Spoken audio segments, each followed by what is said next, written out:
Nkunku is out for France. Well, worst of all, And Benzema. Benzema being out of the World Cup is a travesty. This is the best player in the world, missing the biggest tournament in the world. He's in the form of his life.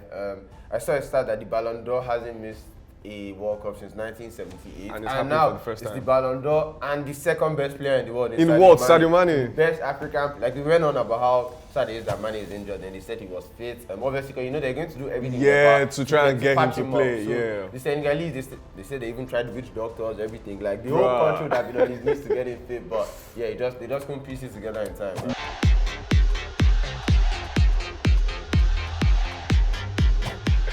Okay. The World Cup has started. Finally, the World Cup has started. And the first big thing that happened in the opening ceremony, it was a spectacle. Yeah, you expect it to be a spectacle. Like, I knew they would pour their efforts into this. Like, the world is watching them for the first time. Only if it would have been good if their performances matched up to that shot. Right. They're ready for the fireworks, the football. Right. Yeah. It was actually really big. The fireworks display was it was interesting. It was really nice. Big ass and do all that. Morgan Freeman. Yeah. I felt that was a very, very nice touch. It was. The person they called Voice of God. Shout out to the Qataris for putting up a good opening show. Yeah, that was big. And yeah, the game itself, Qatar versus Ecuador. There is actually similar to Octopus Paul, there is a mystic or mythic, I don't know, a hawk. That's predicting the World Cup. And he predicted the first Ecuador match Fair. correctly. I think, so watching that match, I thought the home nation win, because the home nation has never lost the first match in the World Cup before. That's a record that spans like 90 years. But when I saw that match, from the first 5 minutes, Qatar chopping it in every single match. There was a tweet that said, I removed or I cashed out I saw that tweet, and maybe Qatar if I was smart, I would have followed that guy and cashed out too. When I saw them, I said, they're just running now. Qatar went down 2-0 to nothing. The ball was in their net 2 minutes into the match already. That was ruled out. Valencia actually scored 3 goals in that match. They could have lost even worse than that. Even bigger than that. And yeah, it seemed to be going their way. I mean, contentious decisions at the start. Yeah. And, it was just...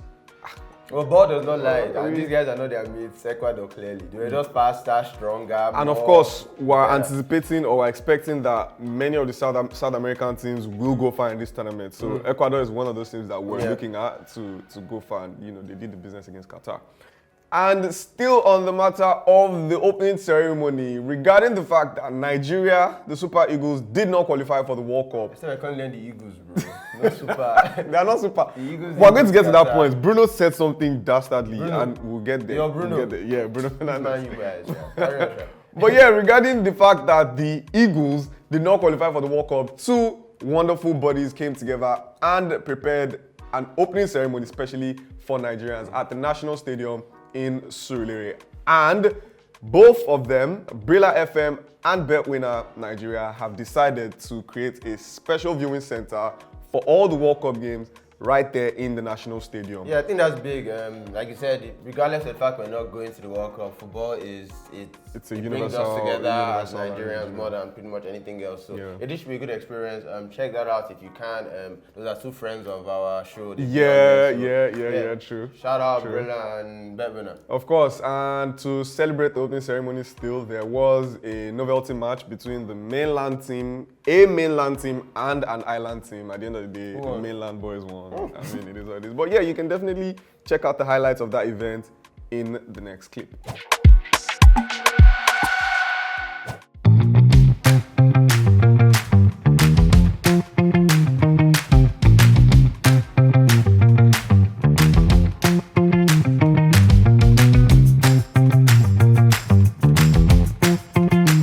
My name is Femi Adeyemi. I'm the marketing manager for Betwinner Nigeria. So this program was powered by Brilla FM in partnership with Betwinner Nigeria. So we're here to give back to the fans. So I want to give shout out to Accelerate TV and Betwinner. I want to shout out to Accelerate TV and Betwinner. They are major guys. We're always with them, always with us. So it's good to have them here today. So my name is Akinshola Williams. I'm the regional manager activation for Sule region for Globacom Nigeria. Yes, Glo is here actually to support Brilla FM with the Sangalooo festival. And then, Glo is passionate about football, passionate about sports generally. So we are very, very happy to be in support of this program. Yeah, my name is Pius Bobby. and we're actually the winners. We're actually the winners of the Brilla competition for Bet Winner. It feels great. I'm happy. I didn't do this all alone, so kudos to my teammates. I want to thank the sponsors Bet Winner for this wonderful tournament. I'm so happy, being a winner of this tournament, and I want to say more grease to their elbow. Please keep watching Sangalooo. My name is Nkunku and Benzema. It feels very awful and it was so sad because we're the possession team and we had a lot of chances and we lost it, but it's a lucky game though.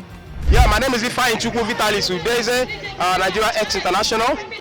For me, the 4 team that will qualify for quarterfinal will be, Portugal, Argentina, Brazil, and Germany. 2 teams I'll pick that will play the final, that will be Argentina, Portugal. That is my opinion though.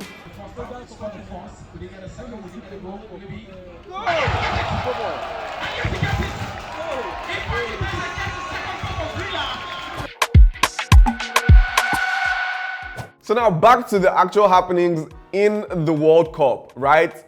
2 days before the World Cup, the Qatari body, but they decided to, there was a law that allowed for beers in the stadiums, in certain areas. Now they've U-turned on that at the 11th hour, and it's just, this is how this World Cup has gone.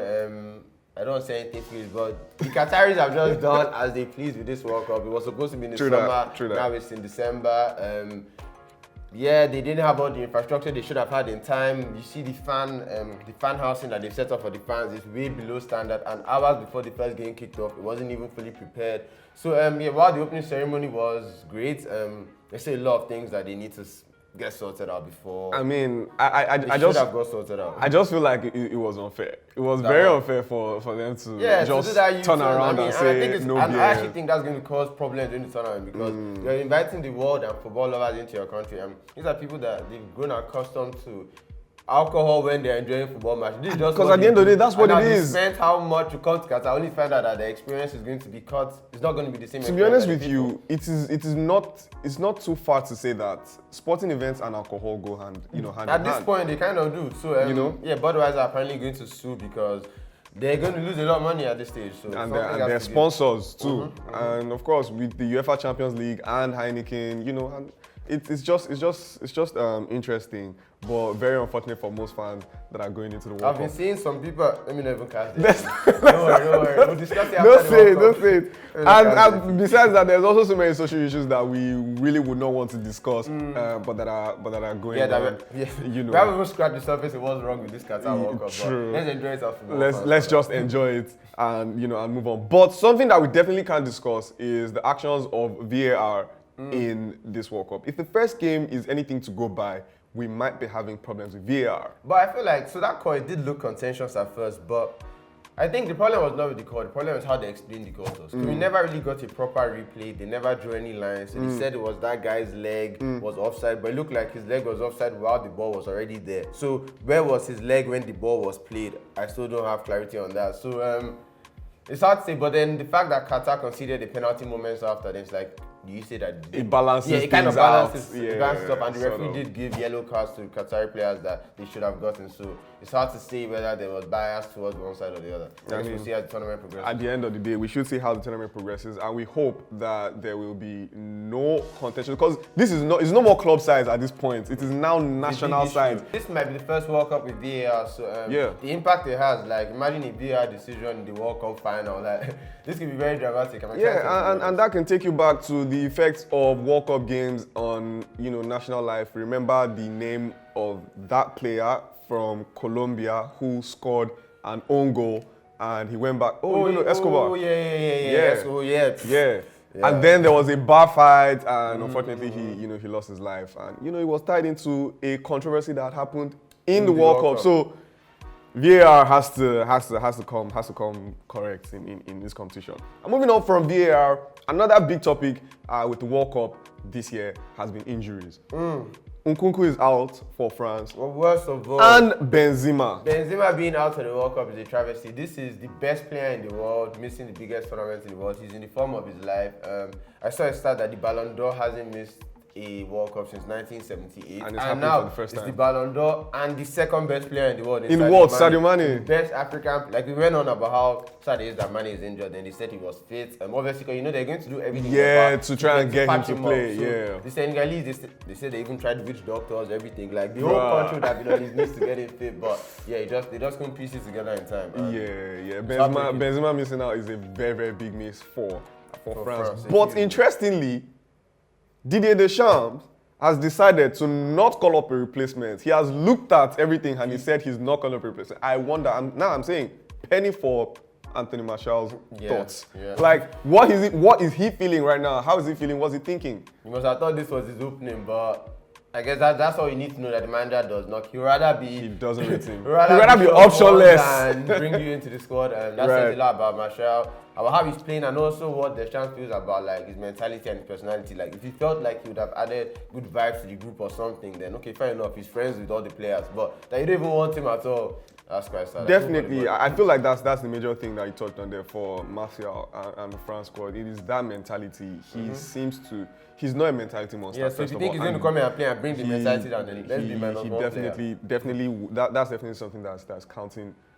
That's moving points for him in Deschamps' books. But moving on from France, there's also major injury worries for England with Walker and Maddison. I feel like we knew Walker wasn't going to be fit. But it was expected he that was in the squad. Like he wasn't going to play a big part. So like the options, we always felt like it was going to be Trent or Trippier for the right back position. So that's not that bad a miss. Maddison, I guess we saw the signs in the last Premier League game. I guess like he probably took a jack. He does want to make the World Cup, so he probably still that injury. He probably wasn't going to start, so that'd be a nice option for England. But I feel England shouldn't. These two players being missing is not really an excuse for England. They should go out and do business in this game. Yep, Southgate has confirmed that both players will not be featuring against Iran, and that match is going to be happening at 2 p.m. today. Talking about that, there's a couple other games that will be happening at 2 p.m. But before that, actually, I wanted to talk about Bruno and what he said about the Super League. I actually missed this. Let me read a very, very quick quote for you. But I'm impressed with Bruno, the way he treated Cristiano Ronaldo. That handshake he gave Ronaldo, you can pretend it was nice, but turns out, okay. I mean, run the clip for us, man. That handshake, that's a very awkward handshake. It was very sauce. It was very sauce. But they came out and said they actually did release an audio version of that video, right? And they were making a joke. Ronaldo made a joke that Bruno did not really like. Yeah, obviously you can see that Bruno was awkward. Bruno was one of the language experts to know that was an awkward. Bruno was one of the last set of people to come into the Portugal camp, and Ronaldo was making a joke about. He said, "Did you come on a boat?" Trying to bounce, and Bruno is like, "Yeah, sure, man." And fair enough, Bruno is Manchester United's captain at the moment. So yeah, he has. No, that's Maguire. Is Maguire your captain? Yeah, Maguire is my de facto captain, but then Bruno is the second. Bruno is the leader of that club on the pitch. He's the emotional leader for me, so I feel like he's the one that has to carry this fight now. Well, yeah. I hope he doesn't carry it on his head at the end of the day, because let upper management manage whatever they have to manage with Ronaldo. It is really none of his head. But this quote, it is not verified, but it's something that I saw on social media that I found very interesting. He said, and I quote, or the source said, and actually, allegedly, an actual Super Eagle was the one commenting on this post, right? Interesting. So that was John Ogu. The quote goes, "Our match against Nigeria was not on the standard we wanted. Remember, Nigeria lost that game 4-0. Their level was not on a world-class required standard. So here in Qatar, we will face the world's best. We wanted to play a tough national team, but all of them were already occupied." I mean, let that sink in. We wanted to play a tough national team, but all of them were already occupied. Nigeria was the only one available. They didn't test us at all. Italy are not going to World Cup. They should have found those ones play them. They said they were not available. So, I mean, fair enough. Like, it is what it is, and he's saying the fact. They wanted the tough team, and I guess Nigeria, some of our better players were not there. Maybe if they were there, we could have had I think all of our very good players were there. Besides maybe just Osimhen. And Iwobi was there. Fair enough. So I guess that's a damning message. With all the controversy we're having over the current manager, maybe you should take that person. Yeah, definitely. But John Ogu trying to take it out on Bruno Fernandes, I don't think that's fair. He should take it out on your team. Raise your level. What he said on your team, on your FA. I have no problem with what he said. I agree with what he said. To bash Bruno Fernandes. He's a rat for Manchester United, but what he said is true. Right? I definitely agree with what he said. So, I mean, John Ogu taking the fight to Bruno Fernandes, bruh, that's misplaced priorities. So wait, quick question. Going back to the Benzema injury. With Benzema injured now, we had him as the striker we're looking to, was in our front. True. What does that change now? Who is the striker that we think is going to be that guy? I think now I'll put Kane. Yeah, I think now I'll put Kane. I can't With think Benzema of not there. more goals than Kane. And Poland aren't going to create that much for Lewandowski, so I think I'm going to have to go with Kane. I mean, I would have said Cristiano Ronaldo, but he seems to have lost his scoring boots. João Felix as well, since I've lost his scoring boots. So definitely I'll be looking at Kane. Fair enough. Kane. It will be Kane. So yeah, going to the games that will be happening later today. The first game, like we already mentioned, England versus Iran. That will be happening at 2 o'clock. And then there is that big match between Senegal and Netherlands, the second Group A game.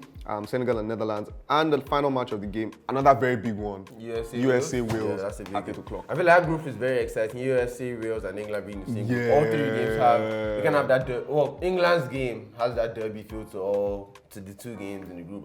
Wales and USA, I think they're on similar levels. Should be competitive. We're going to see players that we know, Gareth Bale, Premier League players. Should be exciting. Yeah, definitely will be exciting to see. What are your predictions? Senegal, Netherlands? Senegal, Netherlands. I'm gonna go with the Netherlands. I feel like Senegal, what they've lost at the top end of the pitch is, and just the personality is quite valuable. Netherlands have a strong team. Okay, England, Iran. England, and then USA, Wales.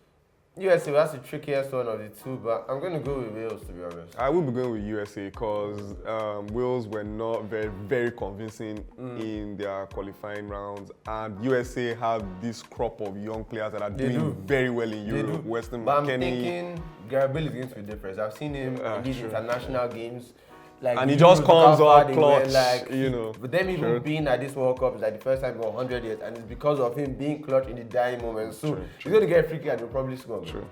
Definitely want to look out for at 8 o'clock, USA versus Wales. If you're a betting man, I wouldn't suggest what to bet, but I'll be putting my money on USA. Let us know what you think in the comment sections below, anywhere you're watching this, what you think about the games. Senegal versus Netherlands, England versus Iran, and USA versus Wales. Let us know in the comment sections below. Moving on from the World Cup now, to just quickly wrap things up, one of the biggest names in Formula One sports history has retired. He ran his last race, I think yesterday, the day before, and Sebastian Vettel, very, very, very successful Formula One racer. Won he 4 has called it in quits. the early 2010s with Red Bull. I guess in most recent years, he hasn't been at the top of his game, but obviously one of the most respected drivers in the game.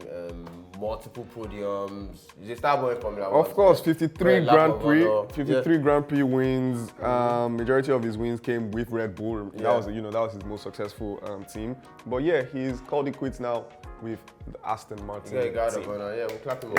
Yeah, definitely, massive shouts. So, and he's one of those people who uses his platform for social change. He's one of those very, very vocal voices, in the sports of Formula One. So yeah, definitely big ups to him. We wish him the very best of luck with his career moving forward. And yeah, that definitely is it. That wraps it up for today. Yes, we'll see you guys during the next episode. Let us know. Do not forget what you think about the games that are happening today.